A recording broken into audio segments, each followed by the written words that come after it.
அனைவருக்கும் சுமதி ஸ்ரீயின் அன்பு வணக்கம். இதுக்கு முன்னாடி ஒரு ஜாதக ஆய்வில் நான் தாமத திருமணம் ஆகக்கூடிய ஒரு ஜாதகம் பற்றி நான் உங்களுக்கு சொல்லியிருந்தேன். இந்த மாதிரி கிரக அமைப்பு இருந்தால் அவங்களுக்கு பெரும்பாலும் திருமணம் தாமதமாக தான் அமையுது, அல்லது 45 வயசு வரைக்கும் கல்யாணம் ஆகலைன்னு சொல்கிறாங்க, 42 ஆயிடுச்சு இன்னும் கல்யாணம் ஆகலைன்னு சொல்கிறாங்க.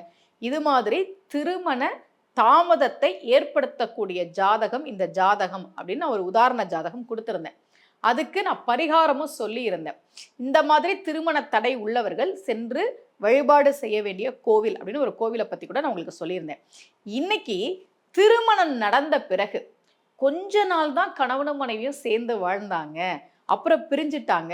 சில பேர் சொல்லுவாங்க 1 மாசம்தான் அவங்க சேர்ந்துருந்தாங்க, 15 நாள் தான் சேர்ந்துருந்தாங்க, ஒரு 3 மாசம் கூட அவங்க ஒன்றா வாழலை, இந்த மாதிரி நிறைய பேர் சொல்லுவாங்க. அப்படி ஒரு ஜாதகத்தை தான் நாம் பார்க்க போகிறோம். இந்த ஜாதகத்தை பாருங்க. 8ல் சனியும் கேதுவும் இருக்கு. இது ஒரு பொண்ணோட ஜாதகம், பெண் ஜாதகம்.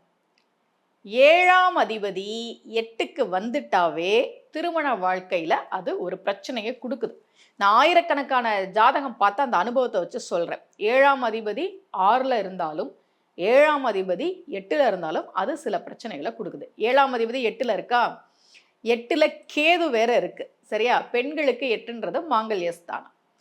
இந்த பெண் ஜாதகம் நல்ல பொருத்தம் பார்த்து திருமணம் பண்ணியிருக்கிறாங்க. திருமணம் பண்ணி 1 மாதம் கூட ஆகலை, அந்த பொண்ணு இந்த பையனை பிடிக்கலன்னு சொல்லி போயிட்டாங்க. அந்த சமயத்தில் தான் ஜாதகம் எனக்கு வருது. அவங்க ரொம்ப பேசுறதுக்கெல்லாம் முயற்சி பண்ணியிருக்கிறாங்க பொண்ணு வீட்டில்.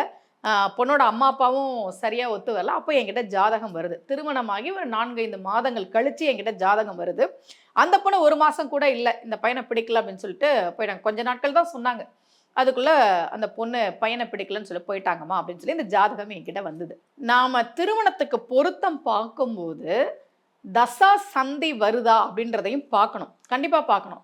ஏன் அப்படின்னா, நம்ம திருமணம் நடக்கக்கூடிய காலகட்டத்தில் அந்த பொண்ணுக்கோ அந்த பையனுக்கோ ஒரு நல்ல யோக தசை நடக்கலாம், லக்னாதிபதி தசை நடக்கலாம், பாக்கியாதிபதி தசை நடக்கலாம். ஆனால் அந்த திருமணம் முடிஞ்சு கொஞ்ச நாட்கள்ல வேறொரு தசை வரும்போது, அந்த தசா சந்தி காலமாக இருந்தால் வேறொரு தசா வந்து அந்த தசா சரியில்லைன்னா, ஒருவேளை அவங்களுடைய லக்னாதிபதி பலவீனமாகி இந்த மாதிரி ஜென்ம சனி அஷ்டம சனிலாம் வந்ததுன்னா பிரிவினை வருவதற்கான வாய்ப்பு உண்டு, கருத்து வேறுபாடு வருவதற்கான வாய்ப்பு உண்டு. இந்த பொண்ணுக்கு திருமணம் ஆனப்போ புதன் தசை, அடுத்தது கேது தசை தொடங்கியிருக்கு. கேதுவை பற்றி எல்லாரும் சொல்லும்போது என்ன சொல்லியிருக்கிறாங்கன்னா, அது குரு போல செயல்படும். ஏன்னா கேது எந்த வீட்டில் அமர்ந்திருக்கிறதோ அந்த வீட்டின் அதிபதி போல செயல்படும் இல்லையா? அதே மாதிரி கேது குரு போல தான் செயல்படும், அதனால நல்லது தான் பண்ணும் அப்படின்னு சொல்லியிருக்கிறாங்க. நான் கூட ஜாதகத்தை முதல்ல பார்க்கும்போது ஏதோ சின்ன பிரச்சனைகள் இருக்கிற மாதிரி தெரிஞ்சுது. ஆனால் நம்ம தொடர்ந்து பார்க்கும்போது தான் அமர்ந்த வீட்டின் அதிபதி போலத்தான் கேது செயல்படுவார். அப்போ குரு மாதிரி தான் செயல்படணும்.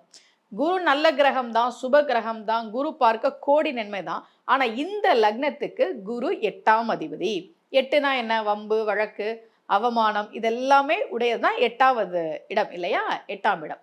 இன்னொன்று, கேது தன்னோடு சேர்ந்த கிரகத்தை போலவும் செயல்படுவார் இல்லையா? அப்ப சேர்ந்து இருக்கிறது யாரு? சனி. அப்ப கேது தசை தொடங்கின உடனே அது அட்டமாதிபதி போலவும் சனியை போலவும் செயல்பட்டு திருமண வாழ்க்கையில சில பிரச்சனைகளை கொடுத்தது. அவங்களுக்கு நான் பரிகாரம்லாம் சொன்னேன், இந்த கோவில்களுக்கு போங்க, இந்த காலகட்டம் வரைக்கும் கொஞ்சம் வெயிட் பண்ணுங்க அப்படின்னு. அதே மாதிரி தான் திருமணம் நடந்து அதன் பிறகு வாழ்க்கையில பிரச்சனைன்னு யாருக்காவது இருந்தா அவர்களுக்கான ஒரு பரிகார முறையை தான் இப்ப நான் சொல்ல போறேன். மதுரை மீனாட்சி அம்மன் கோவில்ல இரவு 8 மணி போல பள்ளியறை பூஜை நடக்கும்.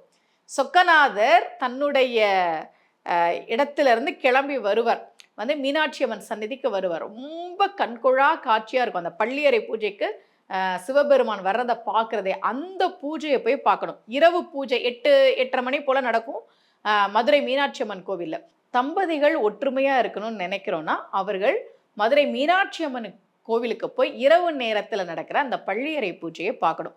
மதுரைன்ற ஊருக்கே பல சிறப்புகள் உண்டு. வாழை வடக்கிலும் வான்முகில் மேற்கிலும் கரும்பும் இளநீரும் கண் திறந்து மடைப்பாயும் கட்டுக்களம் காணும் கதிர்வுழக்கு நெல் காணும் அரித்தாள் அறிந்து வர மறுத்தாள் பயிராகும் அரித்தாளின் கீழாக ஐங்கலத்தேன் கூடுகட்டும் மார்முட்டும் தாழாகும் வான்முட்டும் போராகும் மாடு கட்டி போரடித்தால் மாழாது சென்னல் என்று யானை கட்டி போரடித்த அழகான தென்மதுரை அந்த மதுரையை அரசாட்சி செய்து கொண்டிருக்கிற மீனாட்சி அம்மனுடைய கோவிலில் இரவு 8 மணிக்கு மேலே நடக்கக்கூடிய அந்த பள்ளியறை பூஜையை போய் பார்க்கிற போது நிச்சயமாக திருமணமாகி நாங்கள் கருத்து வேறுபாடால் பிரிஞ்சிருக்கிறோம், எங்களுக்குள்ள ஒற்றுமையே இல்லை, திருமணம் ஆனதுலேருந்து சந்தோஷம் இல்லை, இந்த மாதிரி இருக்கக்கூடிய தம்பதிகள் அங்கே போய் பள்ளியறை பூஜையை பார்க்கிற போது தம்பதிகளுக்குள் ஒற்றுமை பெருகும், பிரிவினை நீங்கும், மகிழ்ச்சி பெருகும் என்பது நம்பிக்கை. இதே போல ஒரு ஜாதக ஆய்வு மற்றும் பரிகார முறையோடு மீண்டும் உங்கள் அனைவரையும் சந்திக்கிறேன். அனைவருக்கும் அன்புடன் சுமதி ஸ்ரீ.